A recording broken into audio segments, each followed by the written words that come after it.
Hey everybody, what's up? We're here with a collective reading, which means that anybody can tune into this, anybody can tune into any of the readings. We're starting off with the High Priestess here. The High Priestess represents the moon. In Western astrology, the moon is connected with our internal landscape, also in Vedic as well. In Vedic, the moon is connected with our mind, how we're thinking, how we're perceiving things too, like what's going on, what thoughts are sort of in our head, what's passing us by. In Western astrology, moon is seen primarily as the emotional landscape that we experience. The moon is connected with mysticism. The moon is connected with intuition.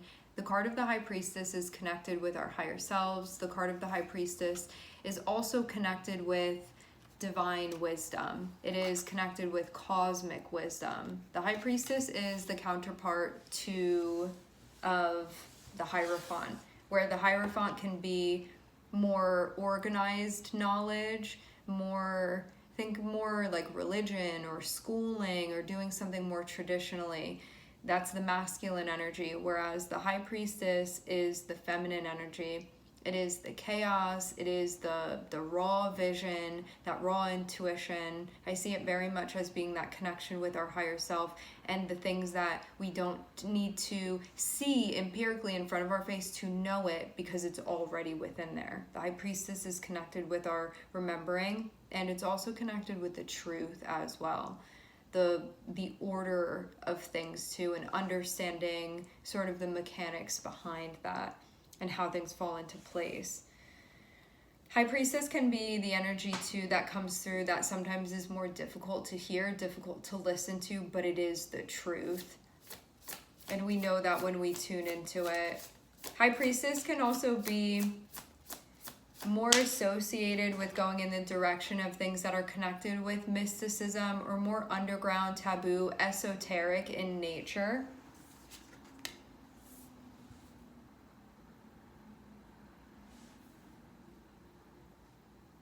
And moon is connected with our past. There can be some past life stuff that's occurring. I'm seeing High Priestess and I'm seeing Six of Cups here. This can be stuff having to do with your roots. It does not need to be just within this lifetime. Can be, doesn't need to be, but stuff from the past can definitely be popping up, and it can be something that's pulling on your heartstrings a bit, tugging on your heartstrings for some reason, for maybe multiple reasons.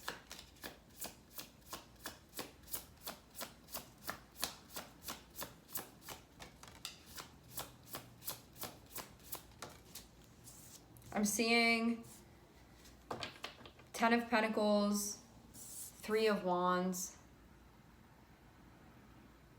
Okay. When I see Six of Cups and I see Ten of Pentacles, immediately feels like thinking back to a time when you felt safe, when you felt secure, when you felt stable, when it could have felt like things were, it can be like when my family was getting along, or it can be like a more collective, when there was more of a sense of peace, like less of a sense of turmoil. With Six of Cups, it's usually a sense of nostalgia, generally speaking. So it's something that we think back on or feel back on, and there's a line that we can see from those events all the way until now, currently, like a thread. And then when we have the Ten of Pentacles there, Ten of Pentacles, it can definitely be connected with family. Ten of Pentacles can, I'm seeing it more in this case being like a time in the past when things felt like they were all right, and you can even, it can feel nice to think about that time because you felt like I'm taken care of, I'm safe, things are okay. What's interesting about this is that having this Three of Wands here shows that there is a desire and there is a motivation to be bringing something together so that this can be revived. because Three of Wands is connected with our vision for the future. So we start off with the High Priestess, the moon, looking towards our past. And then we end this part of the spread with the Three of Wands, which is about progress and looking into the future. What are my future plans? What am I doing now, and where am I hoping that that goes? What is my vision? And it feels like it's the same thing. That thing that I can look at, and like that memory that I can reach back into of that time that I cherish because of the way that I felt and how I experienced. I am hoping to recreate that, to be able to reimagine that presently. I want that to be something that exists within my future that will someday become my present if it is not already. And that can be something that's motivating you. You can have something past, something nostalgically related that is motivating what you're doing now and where you're hoping things to go. Sometimes for better or for worse.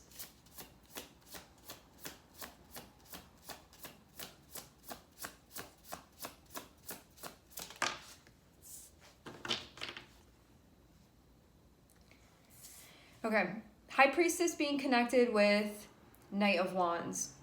Knight of Wands is the part of you that you see something and you want to chase after it. Motivated, courageous. When we have the moon there, it shows that rather than this being raw impulsivity or just like running without thinking, having the moon there is going to be a guiding force. I'm tuning in before I'm moving forward. I'm thinking about this, the impact of this, and I'm also using history to inform me presently. What history we do not learn, we will repeat. And so there's something here about if I'm going to go forward in this way, what do I know about past history that will inform me making that move? Before I just do this without thinking about it or without reflecting on it. And this feels very much like you have a bulk, Akashic, whatever this is that you're tuning into that's connected with your knowledge of the past. You have some sort of wealth of knowledge of the past that will inform you of some present move that you can feel moved to make right now. And you want to be using that. You don't want to do this and have it be out of context. This is in the context of something that you are connected with that is connected with a past time.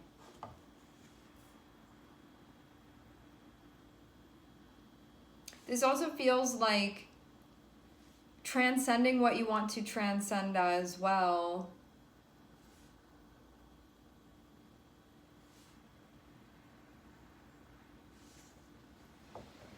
Something that you're making a steady effort with.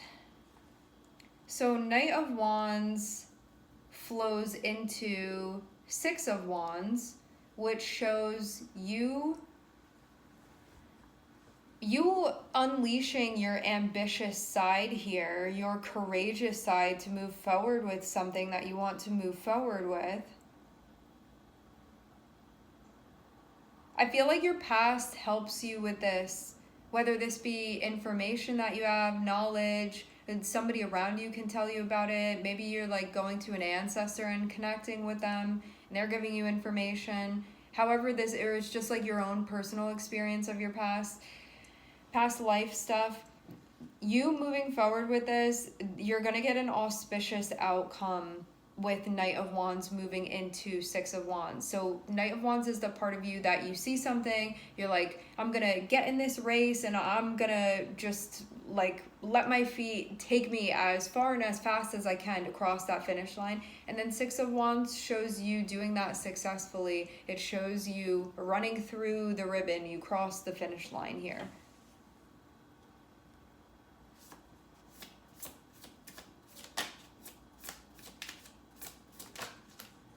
So this shows I allowed myself to be ambitious. I allowed myself to be courageous, to make a move courageously, and it went successfully.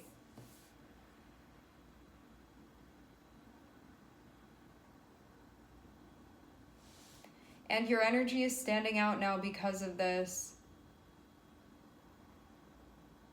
There's something here about needing to protect the things that are precious to you, the things that you want to keep.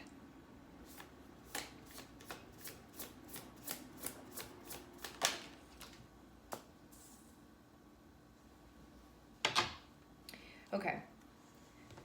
So this reading begins with the High Priestess. High Priestess being the moon energy, this is going to be you at your most true, pure essence and the self-awareness that you have of that. When you are tuned in and connected with your core, there's no emotional confusion there. It goes deeper than that. There is only truth there within that place. Starting off with High Priestess and we end with Nine of Cups. Nine of Cups is about what you want within your heart. It's about what you align with. It is about gratitude. It also is about experience that we feel we truly, truly resonate and connect with. So when we have High Priestess and when we have Nine of Cups, this is about tuning into the essence of your core and checking in and saying, what do we want the future to look like? What do I need to do to make that happen?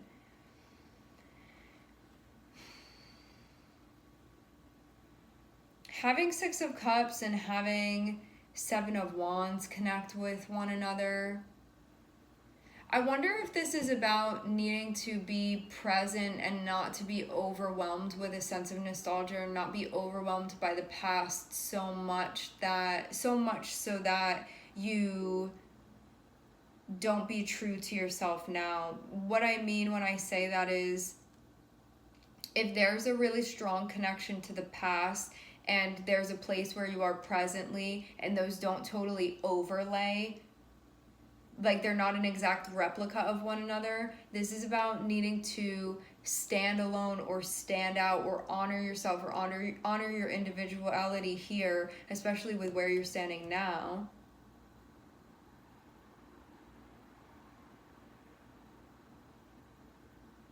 I wonder too if you can feel like you have to face the past in order to do something that you want now to curate your future in the way that you want to, or in order to enliven some type of vision that you have. And this feels too like knowing the difference between what was something that I wanted in the past, things that I wanted in the past that I may not want any longer, versus like, what do I want now? And I wonder too if it's like you can want things now and some of those things may be similar from the past, some of those things may not be, and there can be a need to discern the difference between the two if there is one. Because I'm seeing you feel very, very focused on the goals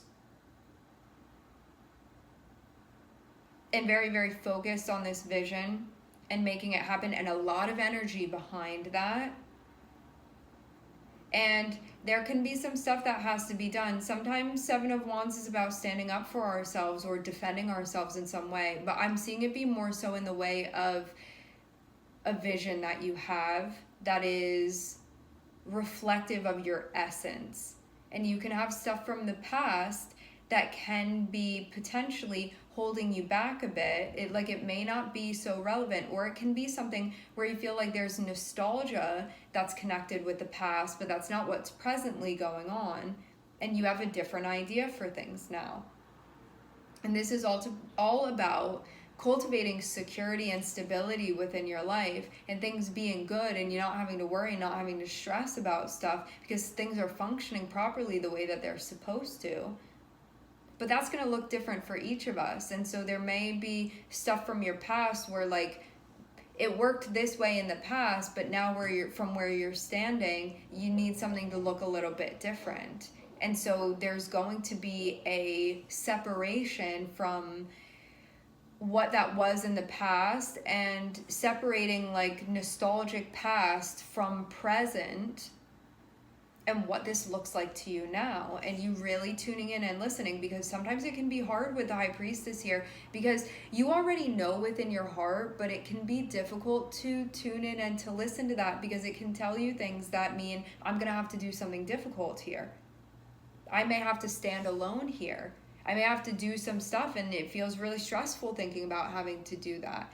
And then I can like fall into my like, oh, it was so sweet and it was like this and it was like that, but it's not anymore. And so when you're waking up into the present moment, you see that things have shifted, things have changed, and how do you honor that change within you? Which is really just it's like an evolving within you. It's like knowing yourself better. It's that type of change. It's like I'm more self-aware now.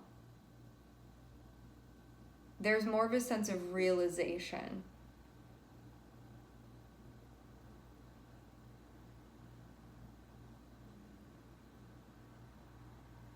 So the strength and also the difficulty when we have the High Priestess is that at your core, you already know what aligns with you. You already know your truth. You already know what you wish for, what you want, what is a vibrational match.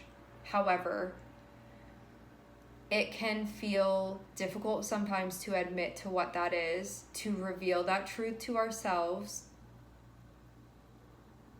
And there can be a part of us that repetitively wants to rush back into something that feels familiar and nostalgic, and then gets in the way repeatedly of us cultivating the current vision that we have for our lives. So that can be something that you're in the process of working through right now. I think too that this is about what you're using your life force for. Like you can be using it to run back into something that feels comforting and sweet, but that isn't really this vision that you have for your life. Or this can be a time when you use that energy and you channel it to create like a victory, a win, a success of you actually cultivating this thing that you want to be reflective of your life. You want your life to be reflective of. Even if it's going to be hard to do that, even if it's going to be challenging, even if you can look at it and say, how am I possibly going to be able to do that?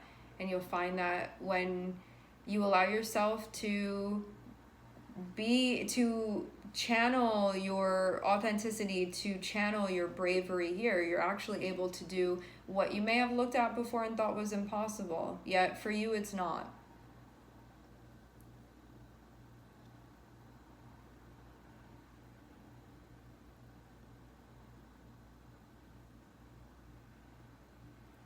Being heart-led in a relevant way rather than a avoiding through nostalgia type of way.